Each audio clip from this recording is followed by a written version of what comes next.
Hi friends, இன்னைக்கு mini vlog பார்க்கலாம். Cooking vegetable biryani எப்படி செய்கிறதுன்னு பார்க்கலாம் வாங்க. ஃப்ரெண்ட்ஸ், தேவையான அளவு கேரட்டு, பீன்ஸு, வெங்காயம், தக்காளி, பச்சை மிளகாங்க, அப்படியே புதினா, கொத்தமல்லி கொஞ்சம் எடுத்து வச்சுங்க. இஞ்சி பூண்டு பேஸ்ட் அரைக்கையில் 2 சின்ன வெங்காயம் போட்டு அரைங்க, சூப்பராக இருக்கும். தேவையான அளவு பட்டை, கிராம்பு, பட்டாணி, அரிசி உங்களுக்கு எவ்வளோ தேவையோ அதுக்கு தகுந்த மாதிரி அரிசி ஊற வச்சுக்கோங்க. இப்போ எப்படி வெஜிடபிள் பிரியாணி ரெடி பண்ணலான்னு வாங்க பார்க்கலாம். இப்போ குக்கர் அடுப்பில் வச்சுக்கோங்க. தேவையான அளவு எண்ணெய் ஊற்றிக்கோங்க. எந்த கடலெண்ணெய் இருக்குது, நான் கடலெண்ணெய் ஊற்றிக்கேன். உங்களுக்கு எந்த எண்ணெய் வேணாலும் ஊற்றிக்கோங்க. நல்லெண்ணெய், கோல்டு வின்னர் ஊற்றிக்கோங்க.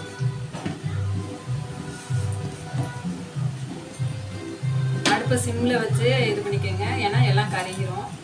இப்போ சோம்பு, ஒரு கிராம்பு, 2 பட்டை, ஒரு இலை, கசகசா இதெல்லாம் போட்டாச்சு.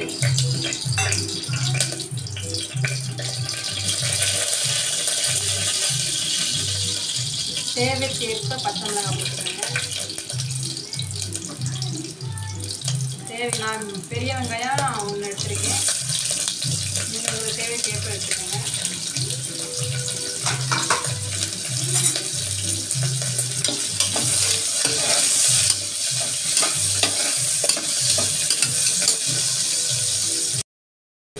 நல்லா பொன்னிறமாக வர வரைக்கும் நல்லா வதக்கிக்கோங்க.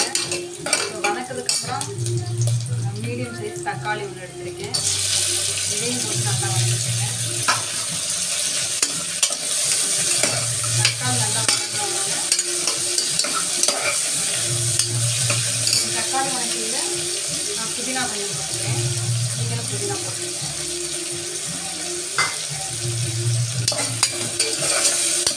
நல்லா வதக்கிக்கோங்க.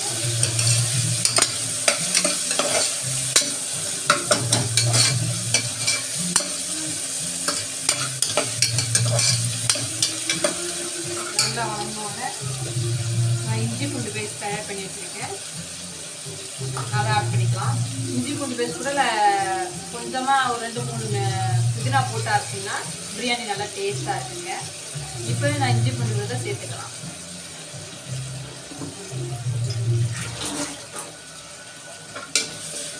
இதில் தயிர் ஊற்றினாலும் ஊற்றிக்கலாம், லெமன் கொஞ்சமாக 2 முட்டு ஊற்றினாலும் ஊற்றிக்கலாம். நான் இப்போ நம்மகிட்ட அது இல்லை, அதனால் நான் சேர்த்துக்கிறேன். தயிர் ஊற்றினா இங்கே சாப்பிட மாட்டாங்க.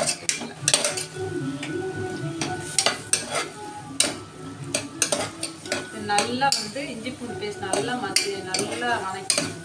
பச்சை வாசனை போகிற அளவுக்கு நல்லா வதக்கணும். தக்காளி நல்லா வதங்கிடுச்சுங்க.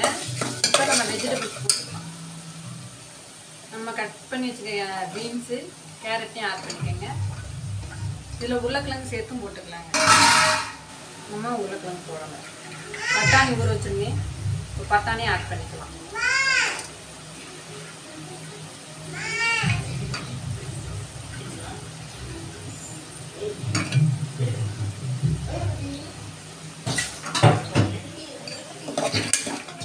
இப்போ நல்லா கிளறிக்கங்க.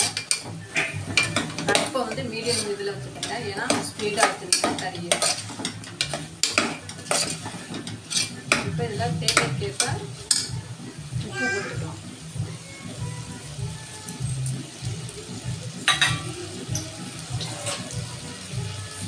இப்போ நம்ம பொடியெல்லாம் ஆட் பண்ணிக்கோங்க. கொஞ்சமாக மஞ்சள் தூள், கொஞ்சம் மல்லித்தூள், ஒரு 2 ஸ்பூன் அளவில் பிரியாணி மசாலா ஆட் பண்ணிக்கோங்க.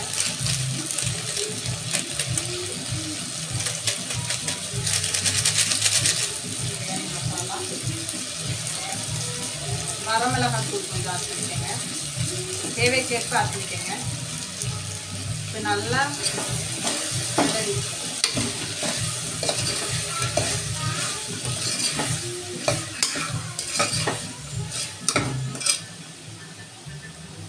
நல்லா வணங்கிருக்குங்க.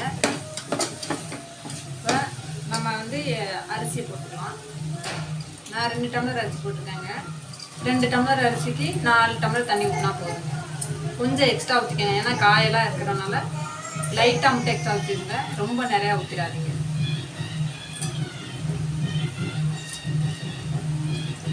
அரிசியை வேஸ்ட் பண்ணாமல் போட்டுருங்க.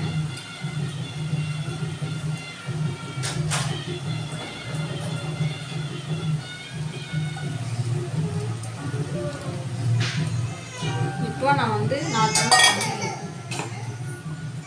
தண்ணி ஆட் பண்ணிக்கலாம்.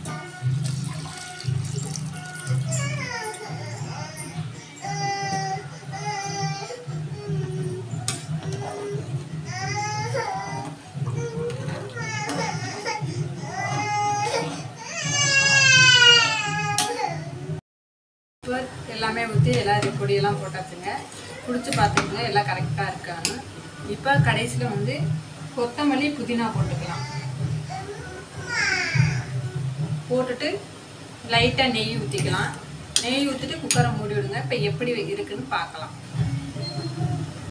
3 விசில் விட்டு இறக்கியாச்சு. இப்போ எப்படி இருக்குன்னு பார்க்கலாம் வாங்க. அப்படியே சாப்பாடு பார்க்குறதுக்கு எவ்வளோ பொழுதுலாம் இருக்குன்னு பாருங்கள்.